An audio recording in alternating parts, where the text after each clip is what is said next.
Good afternoon to all of you. There used to be a time before when we used to have a Block 4 afterwards. I'm glad those times are done. And so you have this chance to just transition right into, it's like, a new experience. We gave you an extra 5 minutes as you came in to just talk and to be in here. I was laughing because I looked over and it's like, this whole class went to another school. Like, there's nobody there. That's not the only thing that's missing. It has a good transition.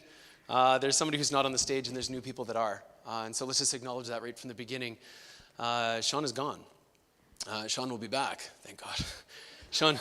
Sean is gone right now, though. He is gone in California. He's there with our principal. He's there with Mr. Botchway there, planning for next year, which is exciting that we're already thinking about next year. Yet Jess and I are here, and we're here, and we're glad we're here with you. And so Encounter stays the same, but we had to acknowledge that Sean is gone. So, hi. It's Thursday, it's 2 o'clock, hi. I just want to, welcome you to Encounter.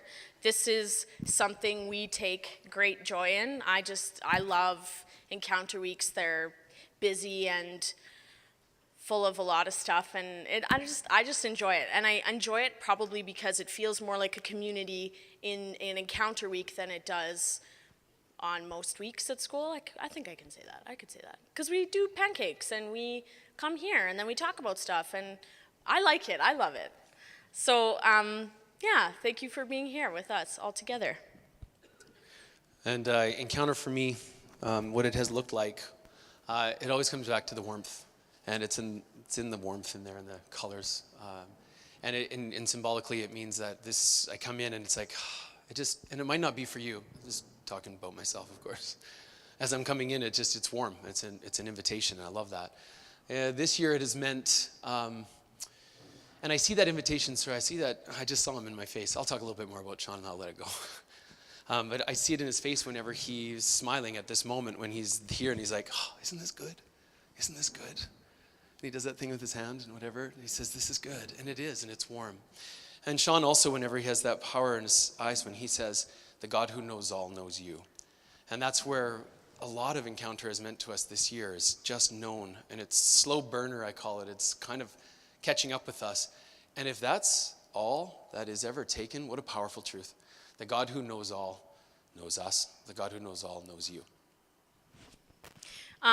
Encounter has always been an invitation since it very first began 2 years ago.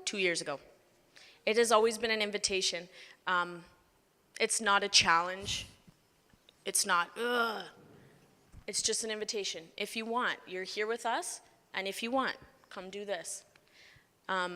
So would you allow yourself permission to move towards a conversation with us that we've started on Monday? And then give your friends permission to interact with it too, in their own way, in each of our own ways. Our first part is to, just maybe take stock of, what do you think about when we say that this week's Encounter is about love? Today we're going to talk about love. How does that make you feel? What thoughts are coming into your head? Are they positive ones? Are they negative ones? Is it like eye rolling? Kind of like, oh, okay, I'm going to look at my phone. Like, we've heard it a lot, right? We've heard it a lot. I've heard it a lot. So then let's just talk about the big white elephant in the room. We talk about it a lot. We've heard it a lot. We are kind of like, on the cusp of a really big, deep, large conversation, perhaps, if you do it well. And it might just be easier to just stay back on the ledge and let it pass, right? We each have our own disappointments and sorrows and man, evidence that you can pull out of your back pocket from stuff you've been through that you're like, I'll leave it. I'm going to take a pass at it. Because it's big and complicated and can get deep. Yet, there's something a little bit deeper, like something, maybe a small seed to say like, maybe there is more. Maybe that kind of, eye rolling, just kind of whatever, put it outside because it takes a lot. Maybe there's something more to that, I guess. This topic, this encounter, love, can be more challenging to engage with too, because real conversations go pretty far down, and it's easier to stand on the ledge. But maybe today, if you so choose, you could take a bigger step and look past your initial reactions into maybe more of some of the good stuff. You know, like those real heart-to-hearts that like you have with real good friends super late at night, and you come away and you're like, yeah, like that's the stuff. I mean, Cooper and I do that lots, and that's kind of where this talk formed, was like, you come away from the conversation taking a lot from it, and it fills you. And I guess that's our hope today, if you so choose. The concept of the white elephant is I love the idea. It's the fact that these people sit in the living room or wherever, and there's a humongous animal in the middle, and they all pretend it's not there. And so they just go on as natural as possible. There's a gigantic white elephant in the middle of the room. So what it really means is that is the things that are there that everybody knows about, but we're just not going to talk about. So just started off with like, so we could just move into trying to talk about how powerful love is, but the white elephant in the room is, your reaction is, wah, wah, wah. And it is. It's like, this isn't, I've heard this, and I'm not. I'm going to go one step farther with this conversation of love, especially in this place, as in this school. And let's call the other white elephant what it is. We have this big concept in the middle that we have been taught for a lot of us, for a lot of years, called, well, God is love. And the white elephant in the room is that might not get along with some of the questions that you have, some of the bigger questions that you have about God. So again, it can fall flat. Instead, it can be wah, wah, wah. And the reason why we're talking about this right off the beginning is this might be a little harder for you to take a step forward, take a couple steps, take 2 or 3, because you're going to have to get by all of the stereotypes, a little bit of the wah, wah, wah, and actually walk into, okay, fine. What more is there about love that I can take? And like Jess said, we all have this inkling inside that says, yeah, but that's where the good stuff is. So fully recognize that it's tough to make, even tougher in this encounter, to make that jump. I am going to comment on the second one for a little bit, because it means a lot to me. This idea that God is love, and this can be a humongous statement, it can be a huge banner, and it can also mean just this, I don't know. It can be very empty and almost cold and callous if you have big questions and you're not willing to let the two exist in the room together. You're not willing to keep going with those questions. Now, the questions parts are really big for me, and I think they're very important, and I think God's big enough for our questions. And so what we sometimes think of is, if I have these questions, like, how could you have done this to my family? How could this have happened? How could this have happened to my brother? And we have those questions, and then somebody's like, well, God loves you. And you're like, don't do that. Because what about my brother? What about my and we pull this out, and we're like, just psst, like the balloon, and it's just, no, it's not worth it. And yet we have this deep inside of this, there's got to be more. How do we get there? How do we make sense of them? And probably before I go any further, I just want to give you this, if nobody's given you this permission, then let it be me, that you can have big questions of God and still move forward in him. We'll spend our whole life figuring stuff out about him. If we stopped every time we had a big question, we'd miss out on so much. And those big questions aren't just like, I wonder if all dogs go to heaven. I don't know why that popped into my head. We have these questions. Do animals have souls? I mean the big questions like, why did you let that happen? Why did you let die? Why did you let this? And we can still bring those along. And it's the biggest concept for me. We're in process. And it's not like, stop, figure out. Okay, good, move on. We probably get about 4 steps into life with God. And instead, give yourself permission to keep going. So let me very carefully just show you some of the parts about God that get me so much. And when you hear this can get along with all of your questions that you have. This can get along with all of the, yeah, but, personally, or yeah, but different parts of the Bible. I share with you really a story that meant a lot to me, that has meant a lot to me. And I'll enter it this way. And I have to walk around. What's something interesting with just working with Jess even more closely this week is, she sits and she's at a station and I pace and I walk. So this is I'm not trying to connect with you. This is how I think. So I'm just walking. And again, it's all about me. Good stuff. The story I want to tell you about is about Lazarus. And as soon as we say Lazarus, we have ideas and we think. And there's layers in which to take this on. And I want to take a different one with you. When I think of this story, I go all the way back to whenever I was, I knew that there was a verse called Jesus Wept, and it was the shortest verse in the Bible, and I had no idea where it was. And I only found it a couple years ago as I was reading the story that I liked, and then it was there. So let me explain. Lazarus' story, Jesus comes, raises him from the dead 4 days later, and it was one of the last big miracles. It was the one where everybody went, whoa, this person is dangerous. This person we're going to have to do something with. And it was right at the end where the crucifixion was coming, and it was the miracle that others couldn't deny, that others couldn't say. They had to make sense of him, and so it meant danger for him in the end of his ministry and fulfilling why he came. But what's really important is how it happened. And that's what it is for me. So how it happened was I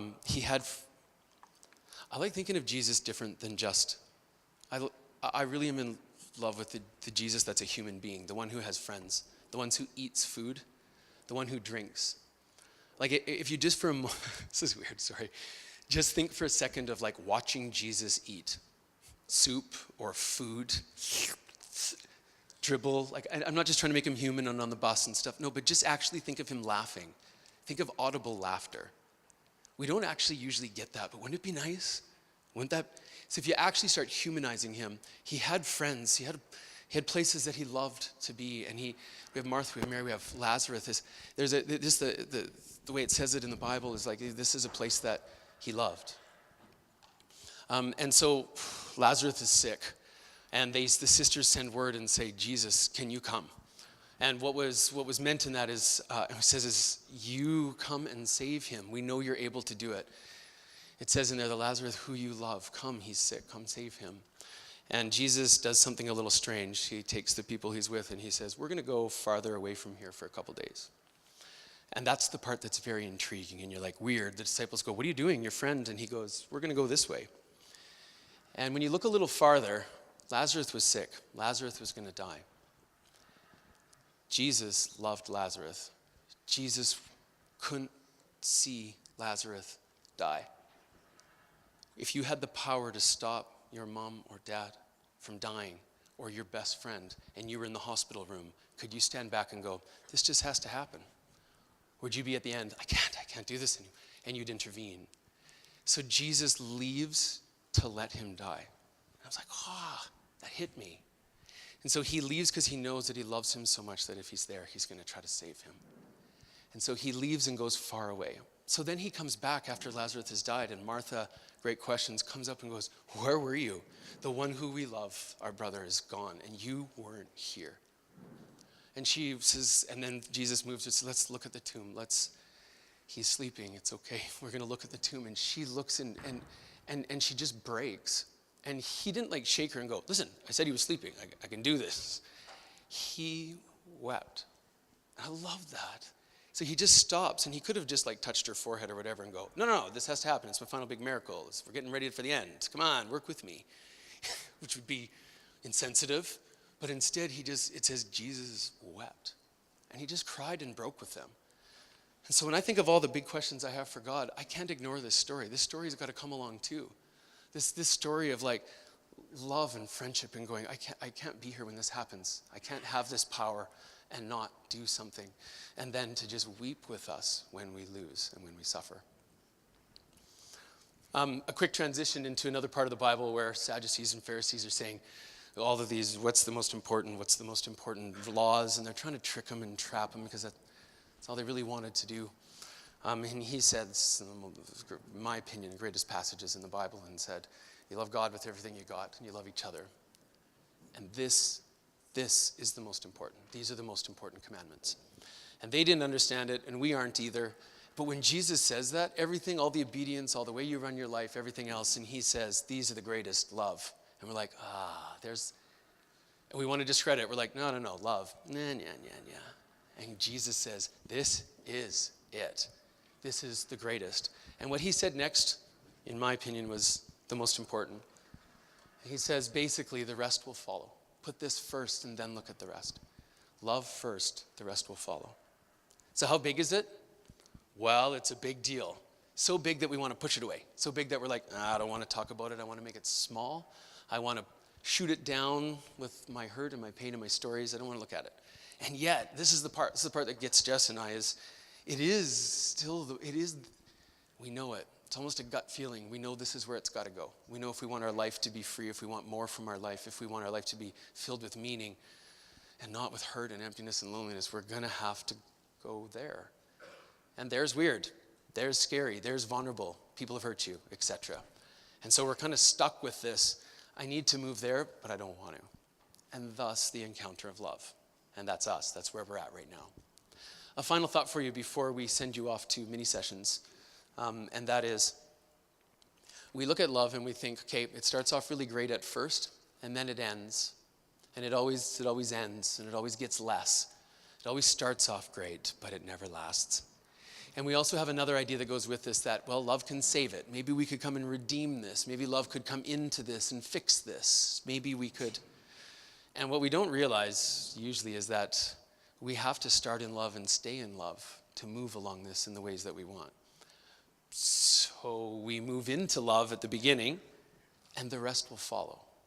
We stay in love, and the rest will follow. How do I figure this out? How do I forgive my dad for leaving us? How do I forgive myself for the things that I have done when no one was watching? How do I do this? You love God, you love yourself, and the rest will follow, and the rest will follow. It starts here, has to, even if we don't want it to.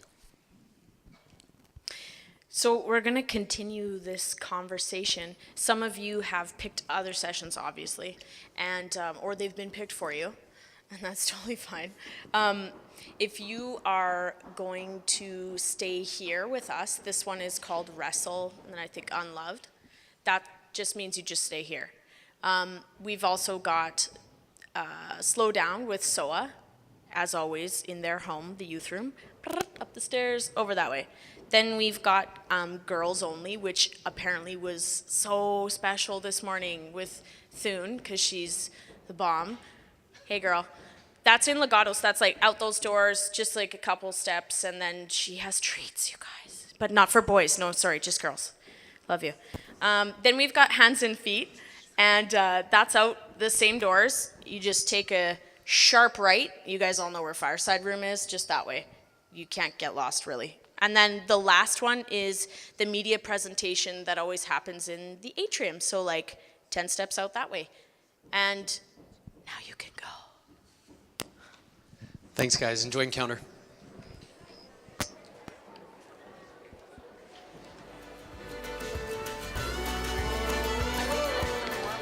Yeah.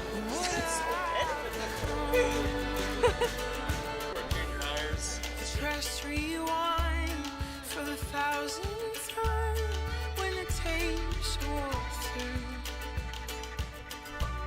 So you memorize those unscripted lines, desperate for some kind of clue. When the scale tipped, when you inherited the fight that you were born to lose. It's not your fault, no, it's not your fault. I put this heavy heart in you. I put this heavy heart in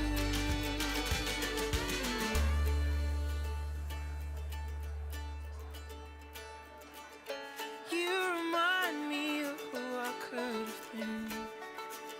Had I been stronger and braver way back then.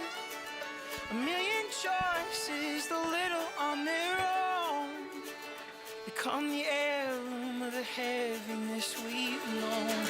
You are so much more than your father's son. You are so much more than the wars you won. You are so much more than your father's son. You are so much more than what I've become. Than what I've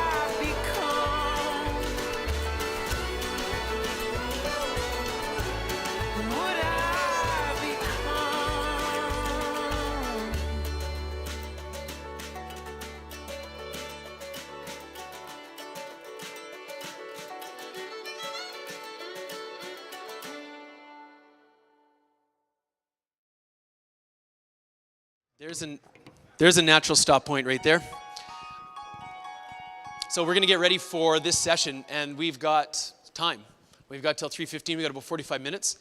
We did the session with the junior highs this morning. There was just not quite enough time at all. So to be honest with you, I'm kind of excited about this. But I'm a little bit morbid because I get excited about things that are a little more raw and a little more real. It's like, hey, this is going to be really uncomfortable for you. I'm excited. It's not like you're just going to leave here smiling, because I hope you don't. This session is called, I was going to say unwelcome. That's wrong. You are welcome. That's not true. It's called Unlove, Wrestle. And so this is the idea that we are going to wrestle with the idea of being unloved as we move towards living more healthy. And so there's different things that are going to happen within this session that are going to be a little different. As we were brainstorming it, there's content, but it's more than that. There is movements of mind and of body. And so there was different ideas we could have done to help you through this, but what we're really doing is giving a frame for us to move, a physical frame for us to move ourselves through. So the physical frame, there will actually be times where we get you to move and to spread out or to do different things. And that is just creating like a framework or rooms for you to walk through and to sit within and think about. So get ready for that. We don't want any surprises, so get ready for that. There will be those movements. And the second thing, if I could offer this, is, oh, by the way, those movements might be weird, but just let it go. It's fine. If you can do that, I think you'll have an easier time than the junior highs. They were just all looking at us like, no, actually, get up and move. It's okay. It's all right. The second thing is just to prepare you for what's coming is, and I use these words not that lightly, play hard. And those two words don't seem to go. It's like work hard, play hard. As you are moving into this, there's things that are going to be tough, and you're going to want to balk and go, nope. But when you stop, you're only stopping on yourself. And that's, why do I want you to leave not smiling? This is for you. This is for you. Our hearts go out to you in this process. So play as hard as you can. And that means that you go to the point that you don't want to, and then you go a little further, and then you go a tiny bit more. And it's tough. The last thing to acknowledge in this is that the distance between your head and your heart is big. You can try to figure stuff out, and you can try to use, and the mind can pick up, yeah. Go at a pace that the heart can follow as we move through this session. Welcome, guys. Here's the thing. I don't think love looks as good as it used to. I think when we first start talking about love and you first start maybe feeling love or you start seeing it around you, it's like Cinderella and the Prince Charming. It's like all the songs that talk about how like the sun is brighter and the flowers bloom, and it's awesome. It's so awesome. And then I don't know, and then you walk through life and it gets smaller. We make it a little bit smaller and a little bit. Maybe don't even notice it that much. Except then we bring up, hey guys, Encounter's going to be about love. And it's kind of like, oh, okay. And one, I think it's totally normal because, and I'm just going to assume it is totally normal because I think this way and Cooper thinks this way. So, but yeah, it's like we have a lot of stuff that we go through in life that you water it down. You refute it by the stuff that you've gone through, the hurts that you've been through, because you're like, yeah, but this doesn't look like the movie. That doesn't look like that. And like, how come, oh, look they're so happy and they're so excited and I don't, okay, you know? So then how do we move past that? In the main session there, the main session that we were doing, and we just kind of walked up to that line and went, okay, that's good. We get to go farther. So I was excited when so many people signed up and that you're going to be able to journey through some of this. Let's already get moving. What I want you to do is I want you to do two things at once, and that is spread out. I don't know if we have enough for one per pew, but try. No, this is just arm's length. First of all, we don't need to move apart from each other that much. We actually like some of our people around us, and it's okay if you don't for now. So if we were to spread your arms out, that's how far. This isn't for focus or for behavior. I think this session almost moves us a little bit beyond that. Why don't you go and spread out so that you have so that the people beside you won't be able to see what you're writing on your phone. And the second thing I want you to do is take out cell phone or device that you have. And there's different ways we could do this, but it needs to come out of you. It needs to come into the real world. We actually need to acknowledge things and to acknowledge them in the real world instead of just, with our minds. So if you don't have a device, which is quite amazing, and I commend you in some way, there is sheets, golden sheets and pencil at the back. Golden sheets. There's, and you can find those at the sound booth. So go ahead, move and get a cell phone, get an app, get notes section or wherever that you're going to write on. We're not showing this to anyone. We're not sending this. We're not putting it on a Padlet. Some of you or most of you may delete it all afterwards, but you have to trust me in on this. It is actual physical process. So say goodbye to your friend. Give a last little hug. I'm going to miss you. Let's spread out. Spread out. We want you guys to be by yourself. Purpose. We're so profound. We're purposeful. So maybe just move. There's like super sweet deadly spaces down front, real dark down there. That's my go-to. Lie down. If you guys want to lie down. I know, right? I know. It's sweet. They're comfy. They're really tall. You can be really tall and lie down. I love it. Pop out that old notepad on the phone. Gonna be using that beaut.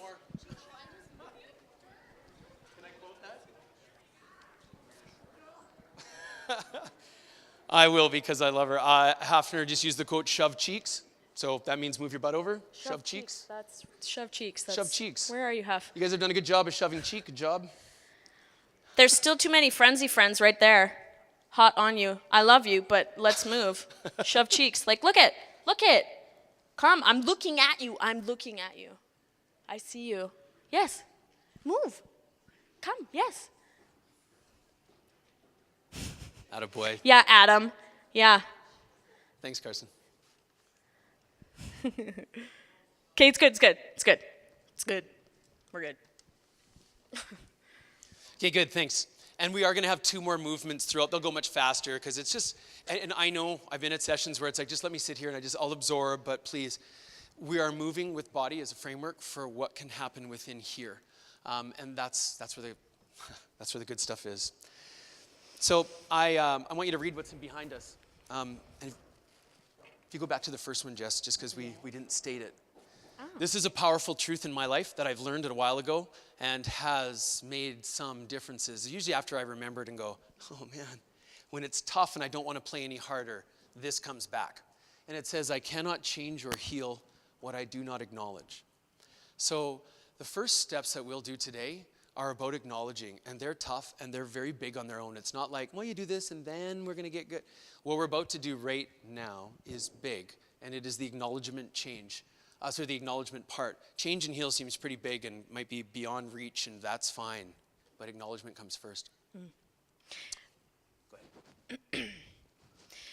So I think I'm just going to start from where I start, which is after we've addressed everything about how we can water down love and maybe right? And then the disconnect of maybe wanting to have partake in that great big love that we see. There's a large kind of gap. And then maybe a small part is like, I'm kind of afraid that maybe if I test love, and maybe you have, and you probably have.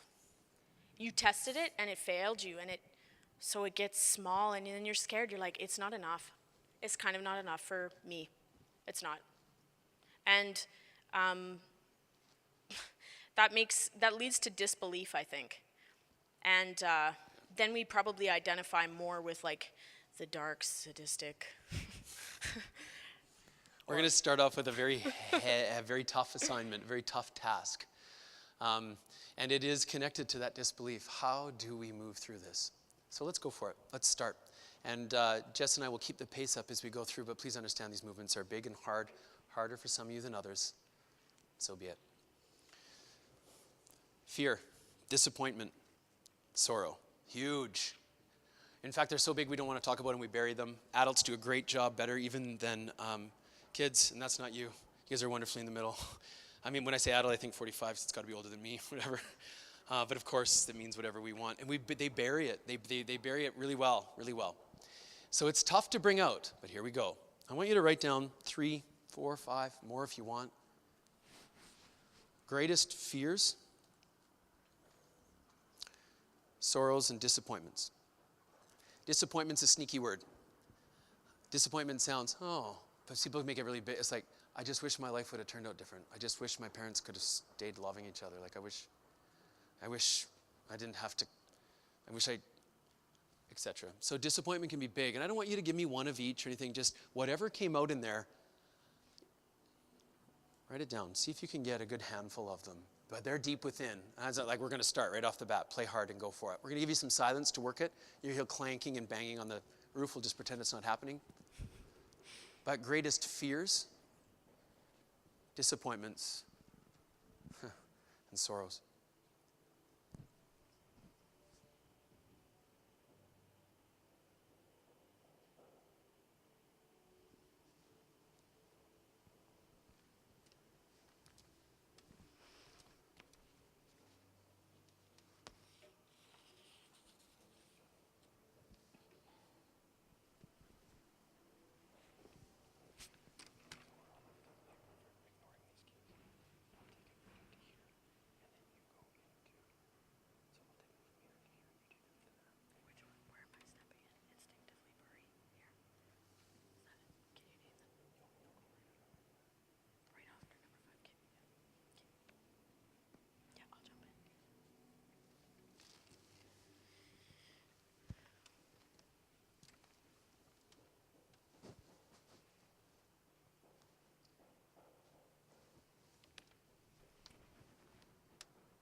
Some people are still writing and like, one word's not enough, I got to describe this. Go ahead.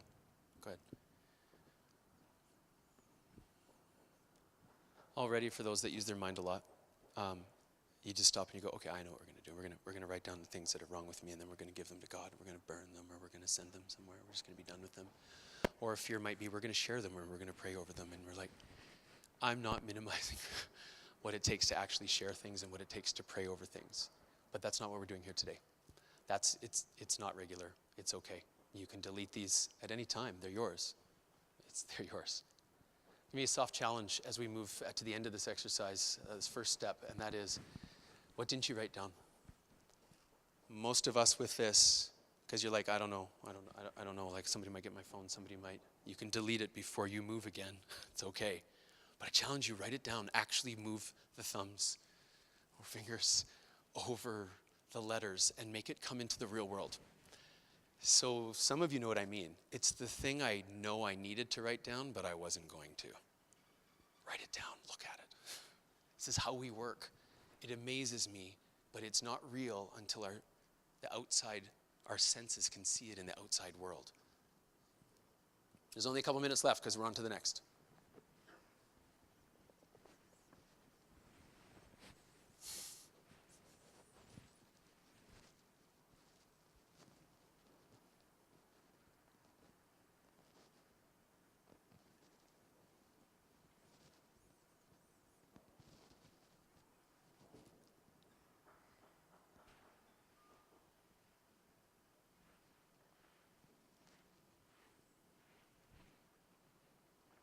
We're going to go into another movement, and for some people are just writing down that big thing. Get ready, because there's going to be somebody moving into your pew, not right beside you.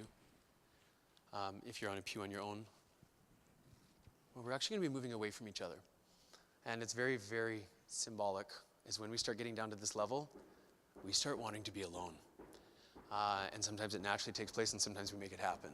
So I have more to share with you right away, so try to move fairly quietly, and it's not like take a lot. If you're in a pew of the most is 2 per pew, 1 if possible.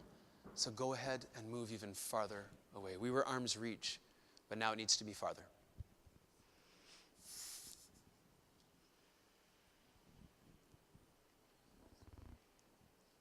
Again, try not to use your head, use your heart. It's the feelings when you're by yourself. 1 per pew if you can. 2 is a max. But if you've got 2 in a pew, move over all the way. Space.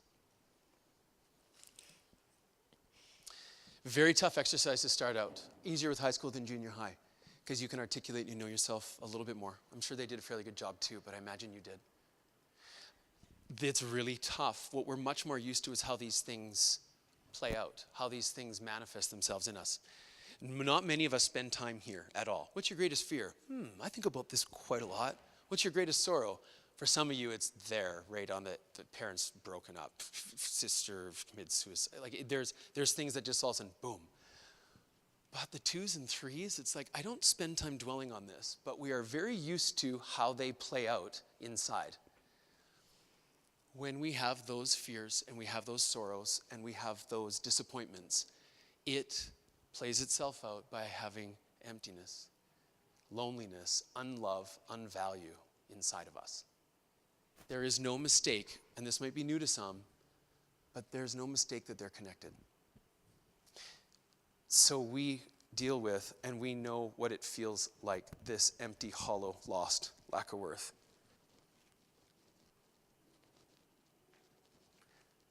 And we don't like the feeling.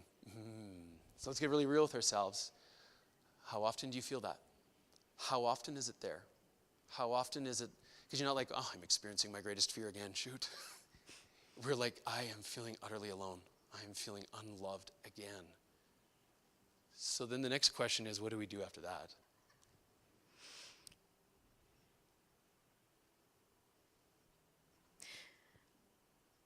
Because this doesn't feel super fun.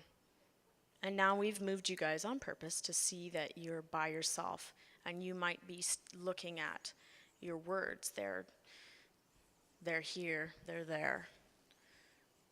So then what? Me?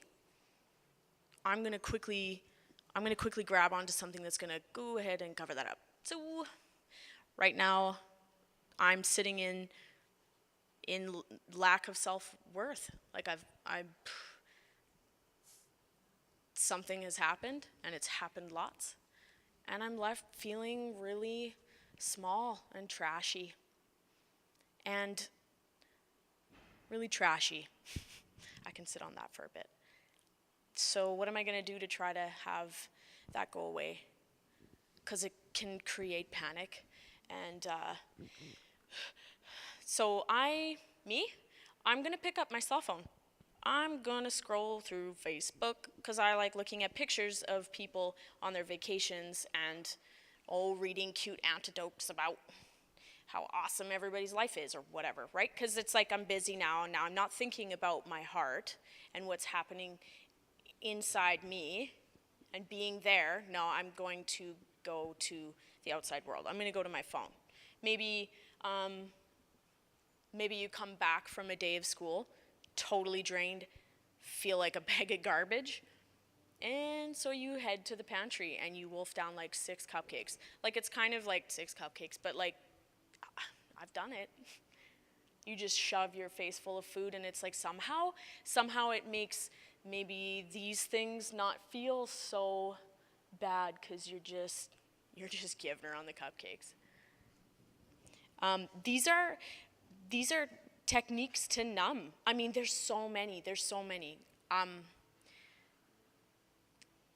Drinking to numb away like the pain, like that's real. I think, it's just, there's so many. Do you have a couple? Yeah. Yeah, give her. So this feeling, we're just not talking about, I just feel a little bit alone. There's almost a panic in it. I am not okay, and we will make it go away. And so and get ready because we're going for the next one. You can already start thinking about yours. Self-medication, this is the idea of, and you're actually trying to medicate self, that anxiety or that's covering up, that loneliness, that huge, I can't have, So we bring in something. It's not the best medicine, but it works for a little while. What do? Go deeper, go farther, go more into the extremes. People cut. They self-injure to remind themselves they're alive or allowed to actually to feel again. And so they'll cut on their arms, they'll cut in hidden spots, they'll cut in visible spots. People will throw up to purge, to start again. It's bulimia. People, all kinds of drug abuses just to get. So what are yours? And again, you can delete this afterwards, but we're playing hard. Play hard. What do you do that you don't want no one to know about? What do you do that helps you get by when you're feeling lonely and everything else and you're like, screw it, I'm going to. I don't care. I'm doing this. What is it? Briefly, which would be pretty easy for everyone to write this down, and I do mean everyone, but usually guys more, but we're letting go of that stereotype. Pornography is huge, and it has very little to do with lust, believe it or not, and has a lot to do with self-medication. Has to do with, I'm just going to feel a little better for a little while. So what is it? See if you can get 3. Play hard. It might be hard it might come really easy, but it also might be sneaky and small because you're doing it quickly. You might not even realize that you're registering dark feelings, and then it's like, oh, you just instinctively do this or whatever, right? And so it can be there sly. You might have to put some real thought to connect where that dark part is and then what you're now doing to cover up. I mean, some of them are really small. Some of these habits are so small. I mean, some of them are debilitating and crushing. But the key is, an indicator may be how quickly you do it. And you guys, we all do it in just different ways. We all do it in different ways. They look differently. But, they give you this little tiny moment of like, oh, it fixed it. Okay. Panic is a little bit subsided, or deep, crushing, dark is subsided a bit. I'm gonna go, out for supper. I'm gonna call my friend now, and it's like, oh, okay, you're getting back to, okay, now you're getting back to it. Well, now I'll go out. Now I'll call my friends. Now it's supper at the table. I'll go downstairs, whatever, right? But they creep back, don't they? And it could be so many different types of things. But then you fix it, and then it creeps back a couple days later, a couple months later. Maybe you're super good for a large span of time. Oh, you're not doing it. You feel really good, but they're creeping back. They creep back, and they grow in appetite. And the more you do it, the more it feeds it. From people who have walked this, in some respects currently walk this, the coping mechanisms intensify. And you feel like you can trust them because they fix it. And you're like, oh, I'm totally it's good. But you can't fully trust it. You can't. You're like, I identify that it's probably not a healthy behavior.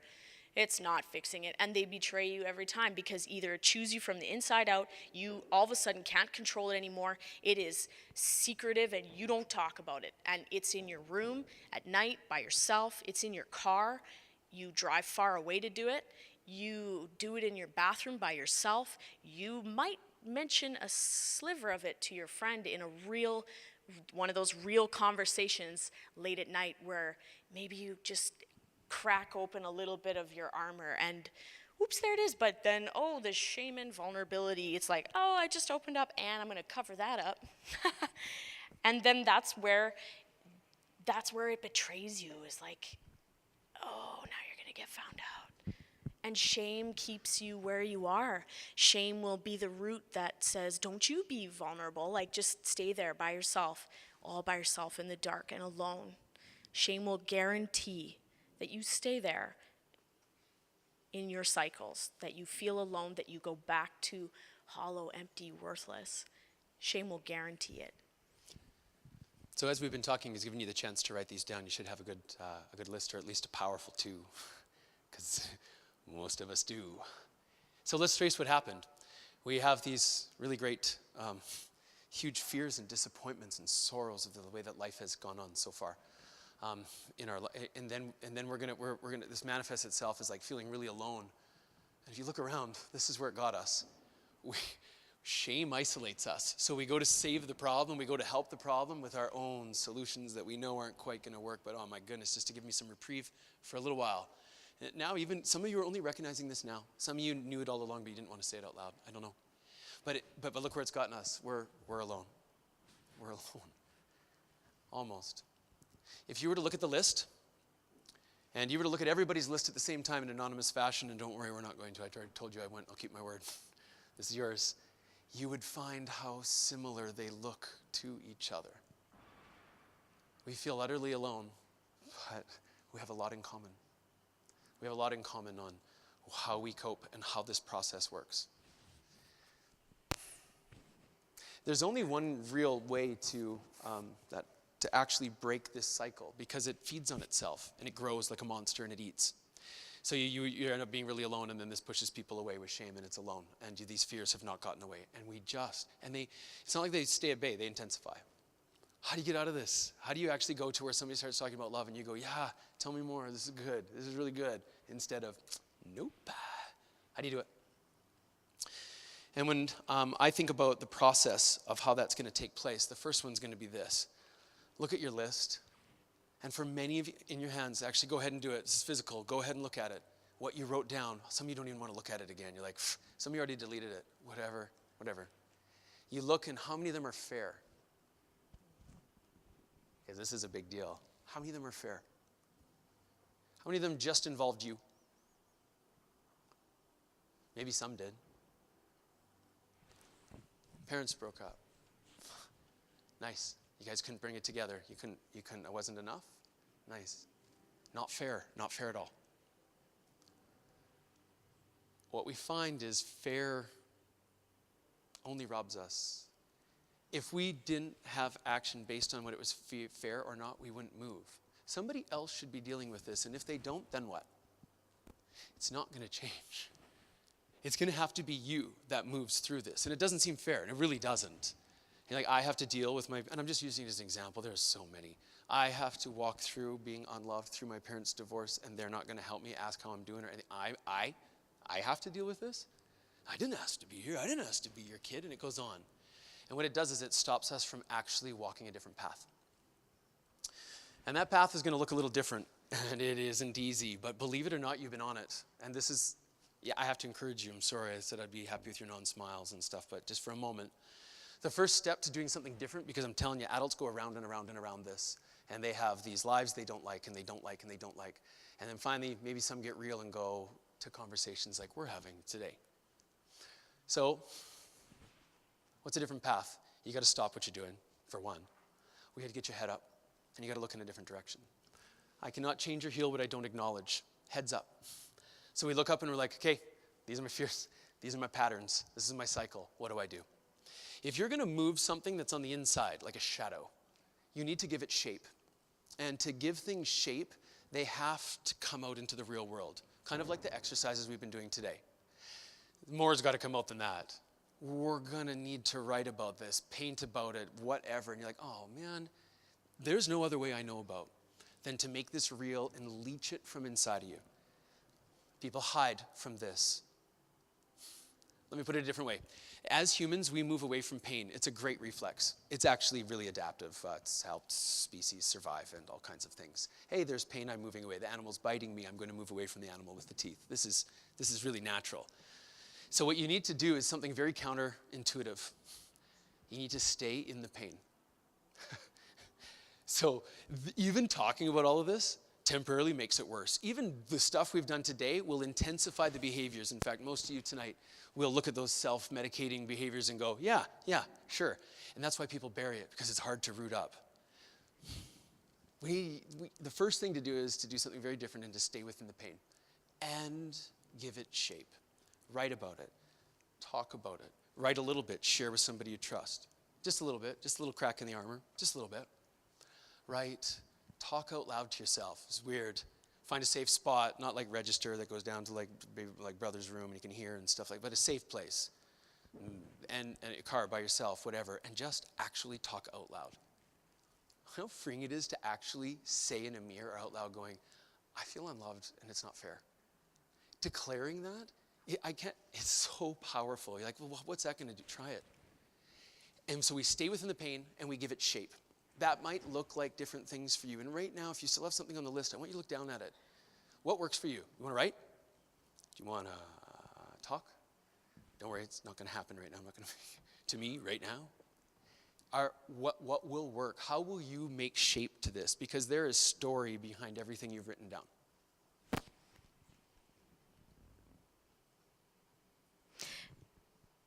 So, we're going to ask you to move one last time. Come in close now. Everybody come on in. This is the last time. We won't get you to move after this. But I want you to come on in, like gather like a hen, little chicks. Come to me. Come. This isn't the end of the session either. It's not like, oh, that was good. It feels like that. Oh, you're fixed. But it's Okay, not. see you. But it's not. No, it's not. We just want to snuggle up. Come on in. Sit beside somebody just a little within arm's reach. Here's the guide. If you had your cell phone in front, how close would they be that they could almost see? How close would you be? Carson and I would be about this close. And I'd be like, that's good. That's good. That's a little too close. Carson wants to be a little closer. All right. Come on in at the back. Yeah. So, Cooper just kind of mentioned that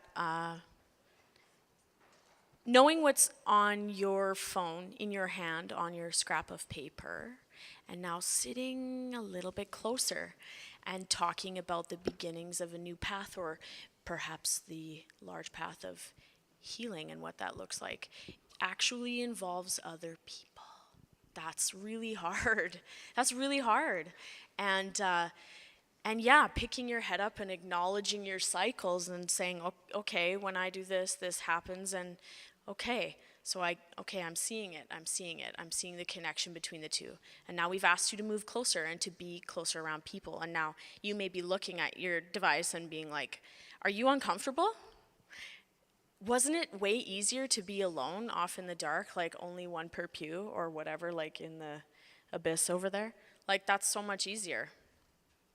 And yet we know where that leads. It just leads to more isolation, more alone, like, and then the armor gets thicker and bigger, and then you're like, you're gonna have a really hard time opening up, and that then you could get to be 31 and like just unpacking a couple things, and sometimes you, for example, just pulled that out of thin air. But this is, I just want to acknowledge, like, in some of your steps today, some adults don't even get here.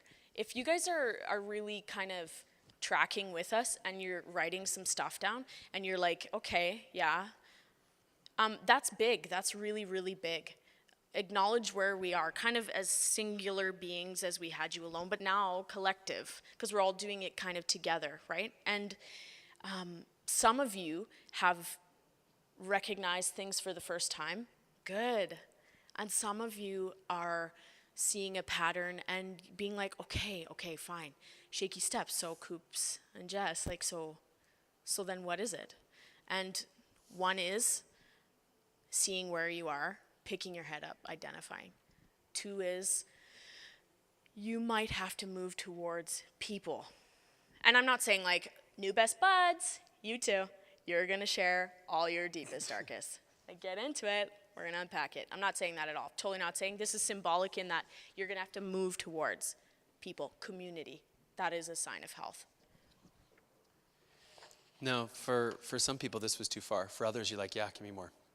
So after we acknowledge, we can change. And that word underneath the smallest font, scary word, pretty big. You can heal. What does it feel like to not feel empty? Who knows? Some do. And it's so good. So good. So, it's unfair, right? You look at the list and you're like, not fair. Here's what's even more unfair. These people that are on there, or the people involved, they hold power over you if you let them. They are influenced in your life. The parents that broke up are interweaved within your story. The how dare you blame is giving them and that pain power over you. So you need to let go. You need to detangle. Nobody, and this is very close to me. Nobody can force this. This has to just happen. But I'm going to help you a little bit through it. This is a little bit the road that I've been on. You need to let people off the hook, especially those that don't deserve it. Hard. So parents broke up. You can wish that it was different, but you can also say it was their decision and I wish they didn't make it. But they did. They did. And I love them both. And it's hard, but I love them both. And it wasn't my fault. Okay. Do they deserve to be let off the hook? Absolutely not. We can get more personal with stories of like, right, in like that person directly damaged me, and we can get into that. I think you can see. So how do we let them off the hook? Well, a couple of tools. First one's this. And if this means a lot to you, write this down. You got this open, tuck it at the bottom. Like, I mean, if you're going to go, today was good, but if you're like, hey, fine, I see the cycles. I'm going to change. If I want to, this is what it'll look like. The first one is realize that your pain gives you power to not change. We grab a hold of our own pain and we don't want to let it go because it's what we need to help justify the continued behaviors. Why do I throw up? Why do I do drugs? Why? Because it hurts. That's why. And we have this intensity in it. We use it. What if it went away? Shoot. People are scared to let go of their pain. So the first thing is to recognize that your pain gives you power not to change. A little bit of a twisted concept, but it's as true as anything I know. Second thing, if I can. Yes, I better. Is this. The villains are not pure. Parents are not perfect. As you get older and you move, and I'm not being condescending here, I'm just sharing a personal story. As you move into like parenthood, like I did, and then you start screwing it up. And then you're like going, I wonder if my parents screwed it up. And you come full circle and you're like, maybe it was harder than I thought. Just for a small example, as I stop and I'm like, God, help me be a better dad. And it's big to me, it's big. And I look back and go, how hard was it for my parents? Villains aren't pure. Life's messy. How dare you? True. But, so a really obvious, not obvious, but a hard story to think about.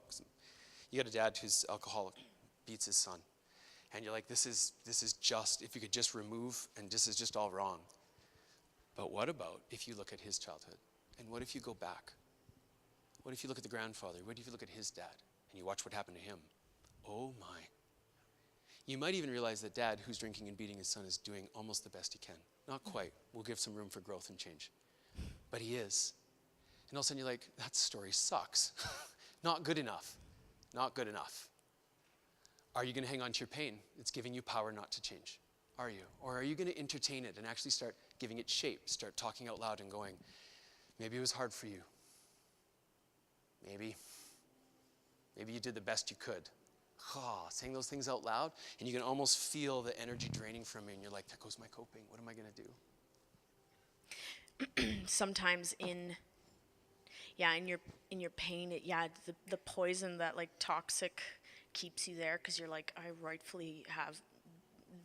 I can be wrong or I can be right in my rage, in my anger, right? Like it wasn't me that did it, so that seems backward. Why is it me letting them off the hook? But you're not doing it for them, you guys. You're doing it for you.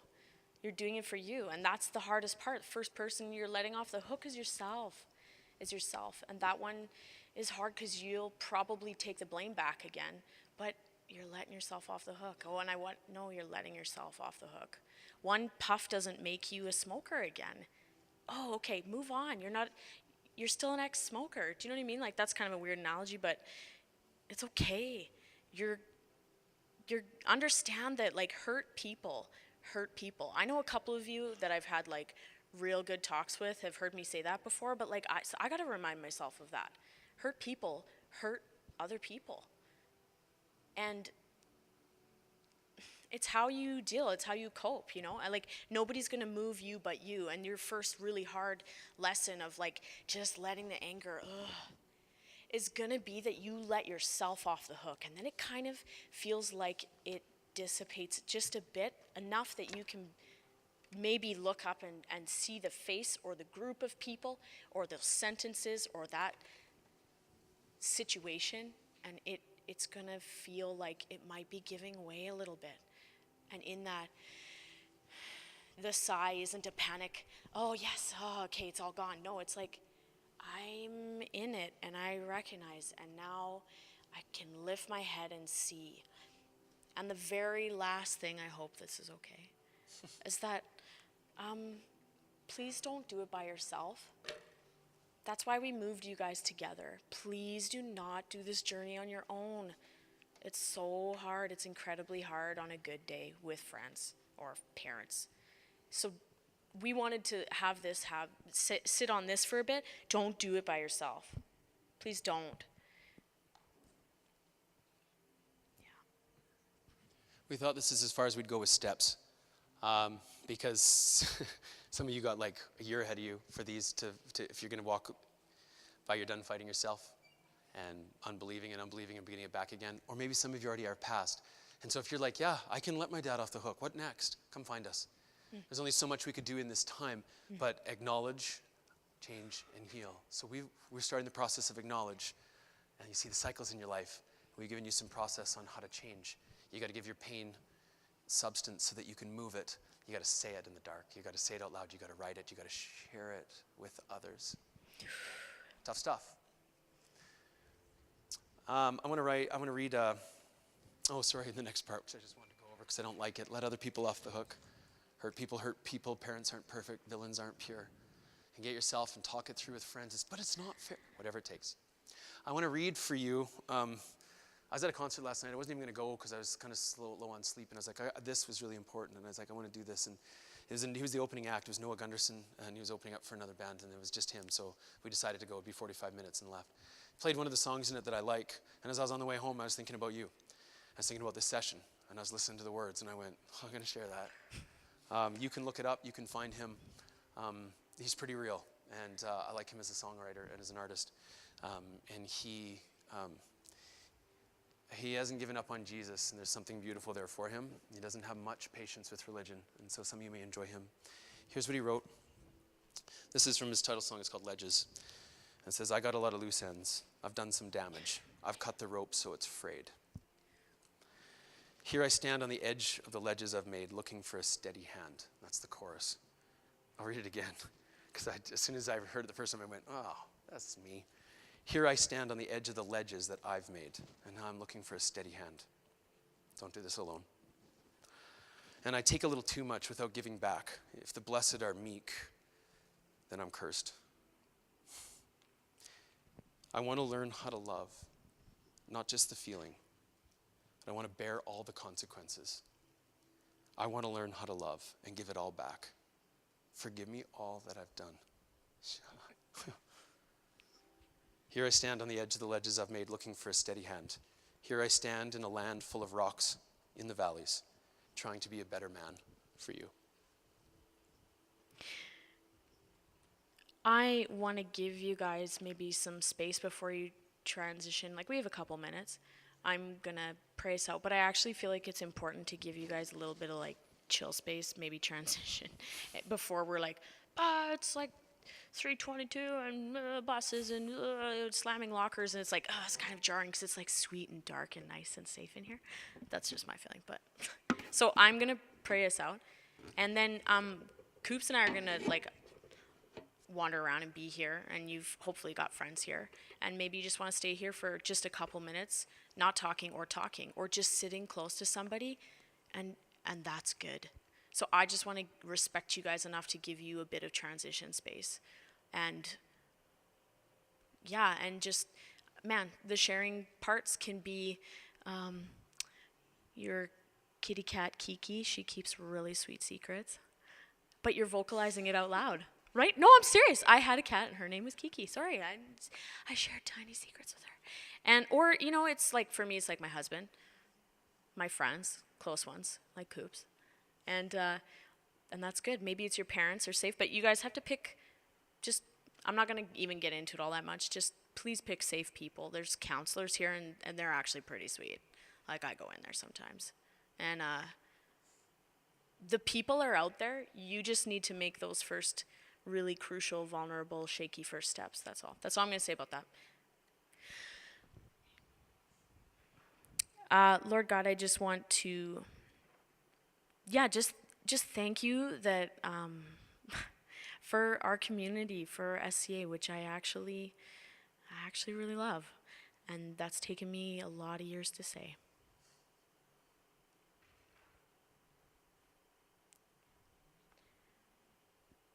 Thank you for the space that we get to maybe start working on heart stuff, because this is where your heart is.